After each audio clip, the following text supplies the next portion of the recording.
limpou o pé direito, bateu! Gol! Senegal এবং তিউনিসিয়ার ম্যাচকে সামনে রেখে কিছুক্ষণ আগে স্কোয়াড ঘোষণা করল ব্রাজিল কোচ কার্লো আনচেলত্তি। ব্রাজিলের এভারেজ স্কোয়াডেও ডাক পেল না নেইমার জুনিয়র। ব্রাজিল লিগে নিজের প্রতিটা ম্যাচে দারুণ পারফর্ম করা কুটিনহো জায়গা পায়নি ব্রাজিলের এই স্কোয়াডে। তবে আবারও দলে ডাক পেয়েছেন ফেবিনহো। বারবার ব্যর্থ হবার পরও রিচার্লিসনকে কেন যে বারবার দলে ডাকা হচ্ছে তা কিছুতেই বুঝে আসছে না।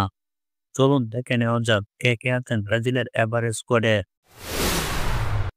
এলিসন বেকার ইনজুরিতে থাকায় ব্রাজিলের এভারেজ স্কোয়াডে গোলকিপার হিসেবে আছেন Bento Ederson Hugo Souza. Fullback হিসেবে ডাক পেয়েছে Alex Sandro Wesley, Caio Henrique, Paulo Henrique, Luciano Juba. Centre back হিসেবে আবারও ডাকা হয়েছে দানিলুকে।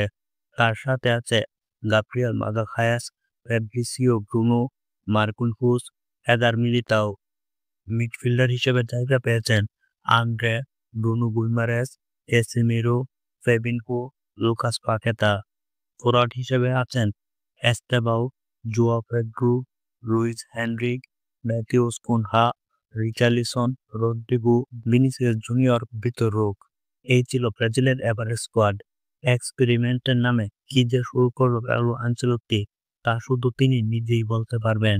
এত যদি প্লেয়ারদের নিয়ে এক্সপেরিমেন্ট করা হয় তাহলে থিয়াগো সিলভাকে একটা সুযোগ দিয়ে দেখা উচিত ছিল কার্লো আনচেলত্তির।